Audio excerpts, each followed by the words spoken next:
Ireland's geographic separation from the rest of Europe and the 2,000 miles of ocean between its western coast and North America has allowed Ireland to develop a cultural history that is both rich and independent. Its folklore ranges from little leprechauns sitting on their pots of gold at the end of rainbows to the stories of St. Patrick driving the snakes from Ireland. Today, Ireland is a modern European industrialized state, but it has held on to much of its folklore and its traditions.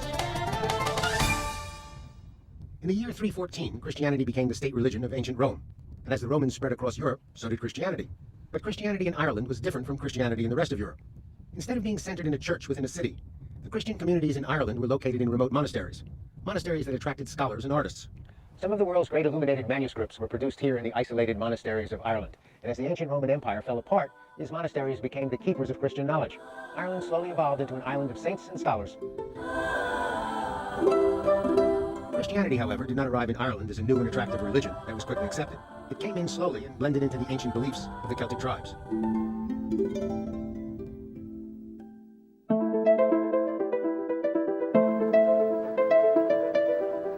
Tim Campbell is an authority and scholar who has written some of the definitive works on the history and culture of Northern Ireland. St. Patrick was born in a place called Bannatabernii. We don't know exactly where that is. Many people think he was Irish, but that's not true. He was actually born in Britain.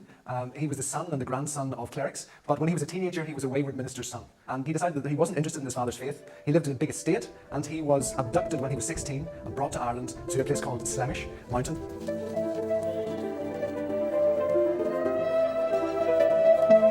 St. Patrick was a shepherd slave for 6 years on Slemish Mountain. He began to hear voices in his head, which he supposed were God's voice talking to him, and that gave him the strength after 6 years to run away from his master, probably to the southwestern part of Ireland, and jump onto a ship. Eventually he goes home to be with his people again, and he becomes a cleric because of his experience, and eventually a bishop.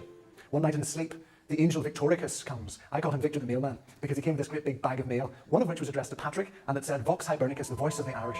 More or less, dear Patrick, please come back and save us, which he decides then to do. Throughout the island, altars, idols, and elaborate rituals had been in place for hundreds of years. Patrick's only hope for success was to befriend the chieftains and adapt his message to the structure that had been set up by the Druid priests. The Celts worshipped the sun, which Patrick accepted. But then he pointed out that some days the sun was around and some days it wasn't, and at some point in the future it might disappear forever. On the other hand, Christ was an everlasting sun.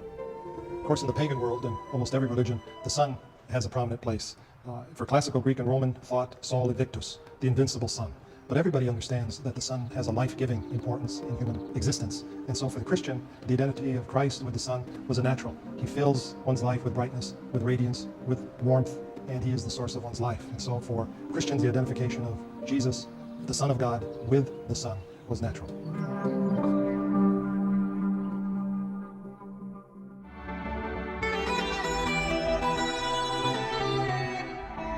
A few miles away from St. Patrick's first church is the ancient Hill of Down and the Down Cathedral. It was built in the 12th century and has been a place of pilgrimage for over 1,500 years. St. Patrick is probably buried somewhere beneath the cathedral. The date of his death is given as the 17th of March. And each year, during the month of March, people come here from all over the world, honoring his memory. Joy Wilkinson is the manager of the cathedral. Well, this cathedral was originally built in 1183 as a Benedictine monastery by John de Courcy, who came when the Normans invaded Ireland in the 12th century. But its history goes back many, many centuries before that, because this was where the early Celts used to worship before Christianity came. Coats of arms of the families that paid for the restoration in the 1700s. These box pews were family boxes, people paid rent for them. It was very important to be seen to be going to church, and it was even more important when you got here to have a good seat. The columns that hold it up are the original 12th century columns of the original building with medieval capitals on the top, and the moulding around the east window is the original 12th century moulding. So it's just a mixture of all the different people that have been responsible for looking after it since it originally was built.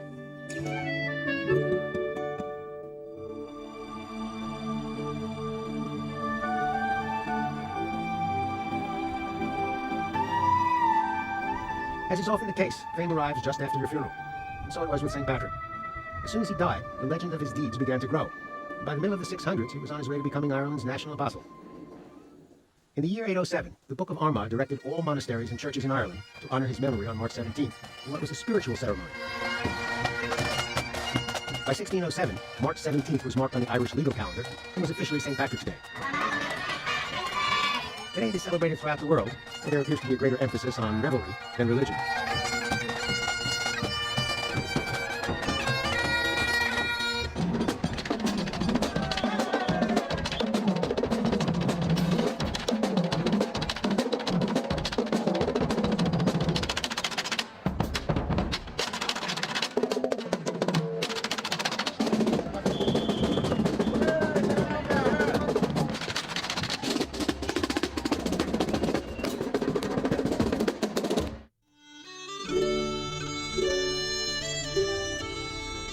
The city of Armagh is the spiritual capital of Ireland. In pagan times, it was the seat of the High Kings of Ulster, which made it the logical place for St. Patrick to build his most important church. He built it in 445 on the hill of Armagh, which is now the site of the Cathedral of the Church of Ireland. Across town is the County Museum, with a collection that illustrates the city's role in early Christian history. Greer Ramsey, the deputy curator, is an expert on the subject. The monks began to record events that affected them, and they recorded them in a book that's referred to today as the Annals. Indeed, the Annals, which would have been compiled in around the 7th century, were probably written in the great monastery at Armagh, where the Church of Ireland Cathedral now stands. And the easiest way to describe the Annals is that they're like the monk's diary, and they recorded them on a yearly basis. And we get a picture of great prosperity, a wealthy city. But this wealth and prosperity was soon to be shattered, and it's shattered by an entry in the Annals in the year 830. It says Armagh was plundered 3 times in 1 month by the foreigners. Today we know the foreigners, of course, as the Vikings. Why would they have plundered Armagh? What was it they were after? Well, Armagh had everything the Vikings wanted. It had food, it had wine, it had precious metal objects, it had a supplier of captured slaves, and they exchanged the slaves for silver. Nearby is Navan Fort, which was built at the beginning of the 1st century BC, say 2100 years ago. It's called a fort, but it's actually the remains of a prehistoric sanctuary, some form of sacred space, used as a funeral monument and a place for religious rituals. It's made up of a large circular earthwork with 2 smaller round mounds on top. The space is enclosed with a bank that has an internal ditch. The fact that the ditch is inside the bank is an indication that the mound was built as a religious center and not as a defensive fort. This area was the ancient seat of the kings of Ulster, and for centuries the capital of Ulster. You can come here and visit the ancient earthworks, see the ancient sacred ground, and even talk to the ancient sacred residents, who are always willing to share their ancient and sacred folklore. An essential part of the story of St. Patrick is a visit to the St. Patrick Centre in Downpatrick. It is the world's only permanent exhibition dedicated to telling the story of St. Patrick. Interactive exhibitions, an IMAX presentation. The centre can also arrange for guided tours of St. Patrick Country.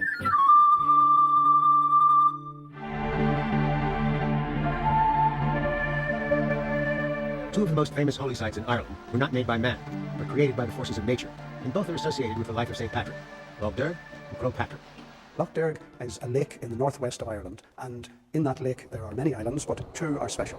One is known as the Purgatory of Patrick, and the other one is known as Saint's Island. The story seems to have been that Patrick went onto the smaller of the 2 islands and went into a cave there, and Patrick spent 24 hours in the cave. While there, he had a vision of the afterlife. He, according to the story, got a glimpse of heaven and a glimpse of purgatory and hell and the suffering that people had to go through in order to be purified or to grow in order to get into heaven. And having had that vision, other people wanted to come and do the same thing. They came over the years to Lough Derg and wanted to go into that same cave. As a result of that, a monastery was set up on the larger island. And that monastery, in a way, ran or controlled the purgatory.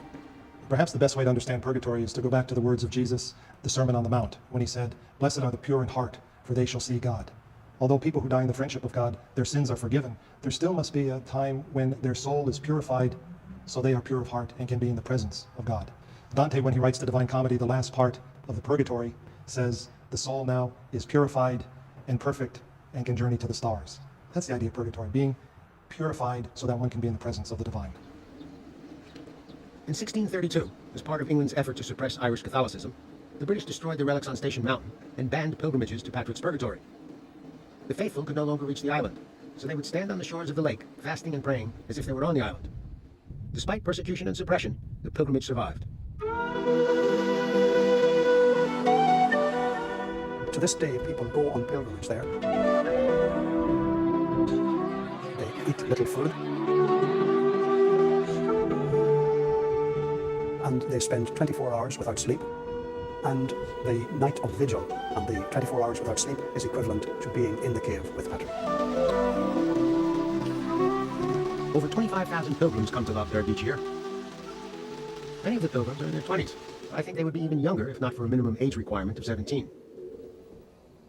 Pilgrims do station prayers, circle crosses honoring St. Patrick, St. Bridget, St. Brendan, and St. Catherine.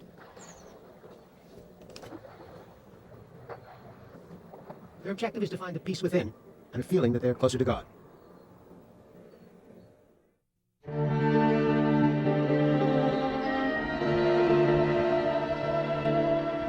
Located on the west coast of County Mayo, Croagh Patrick is Ireland's holy mountain. The Celts called it Eagle Peak, and it was sacred to their goddess of fertility. During Lent of the year 441, St. Patrick retreated to this mountain, and like Christ, Moses, and Mohammed in the desert, spent 40 days and nights in solitude, fasting and praying. In St. Patrick's case, his prayers were for the people of Ireland. At one point, an angel appeared and announced that his prayers had been heard.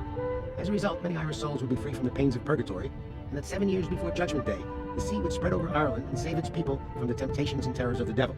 And on that last day, Patrick himself would be the judge of all the people of Ireland. During the last Sunday in July, some 80,000 people climbed to the top of the mountain. Many were barefoot, and the sharp stones of the trail are often marked with blood. They were attempting to atone for their sins through physical pain. To a certain extent, the pilgrimage to Croagh Patrick mirrors the ancient Celtic rites. The day used to honor St. Patrick is the same day that the ancient Celts used to honor their goddess of fertility. St. Patrick had a great talent for blending Christian rituals together with pagan rites.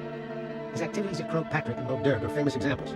He was doing it all the time, and the evidence is scattered throughout Ireland.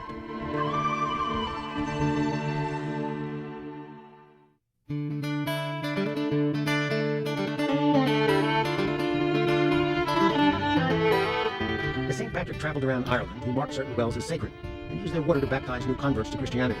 For thousands of years, people have associated wells with magical forces. Each well had its own legend and its own set of powers. Wells were dwelling places for the gods. The well itself acted as an intermediary between human beings and spirits. You can still see a remnant of that idea in a wishing well, where people leave an offering along with their wishes. The ancient Romans thought that any point where water came up from inside the earth was a place where an altar should be built. And as they spread their culture across Ireland, their beliefs were blended together with the Celtic rituals that had been in place for hundreds of years. Both pagan and Roman traditions were incorporated into Christianity, and the neighborhood well became an efficient place to preach conversion and to baptize those who converted. Wells became social centers for the community. In the days before you went down to a pub to hoist a pint, you went to a well to hoist a bucket. Both wells and pubs are known as watering holes. Under the theory that the body must be fed as well as the soul, I stopped into Dublin's Four Seasons Hotel for a traditional Irish breakfast with the general manager, John Brennan, Sausages. and head chef Terry White. Traditional Irish breakfast starts with really great pork products. So sausages, Irish back bacon, puddings, both white and black pudding, fried eggs, normally sunny side up, and then like everything Ireland you can't get away from potatoes. Some really nice sauteed potatoes, as well as half a grilled tomato and a grilled flat mushroom. What's in white pudding? Well, it's primarily oatmeal, but it also obviously has pork products in it, and it's just minced together and then turned into kind of like a large sausage and sliced from there. What did that cost me to keep you from telling me what's in the black pudding? Well, that one's a bit different. All the same ingredients, but with the addition of some blood. Anybody's blood that I'd know? No, just a few porks running around the field. Okay. Tell me about the tea. Tea is something that you get in every Irish home, and it's always the same kind of tea. It's a breakfast tea, but it's always strong. The most prevalent one is from Barry's Tea from County Cork. It's actually so famous in Ireland that they send it out of the diplomatic pouch to the guys who are ambassadors or in the diplomatic missions overseas. How do you make the soda bread? Well, the soda bread is made by somebody who gets up much earlier than I do, and they start with wholemeal, treacle, and Guinness. And Guinness? Guinness, we put a drop or two in there. Starts their morning off well. One for the loaf and a little for them.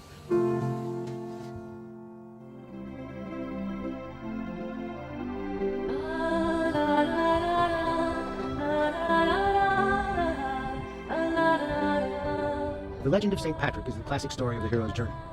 Separated from his home and his parents, he is held against his will in a strange and dangerous world.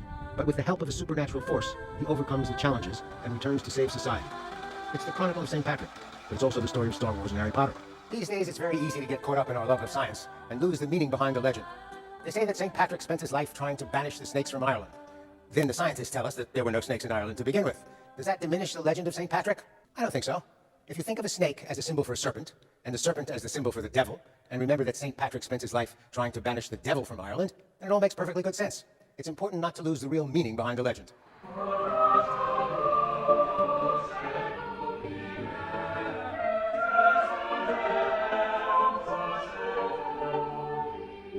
One of the great things about the Irish is that for 2,000 years they have fought to maintain their cultural heritage and to keep their myths alive. They understand the story behind the story, and they make it part of their lives. For Travels and Traditions, I'm Bert Wolf. You can watch this program and link to hundreds of other Bert Wolf programs free at bertwolf.com. There's information on how to tour the same places, plus Bert's slightly irreverent take on history and culture. It's all at bertwolf.com.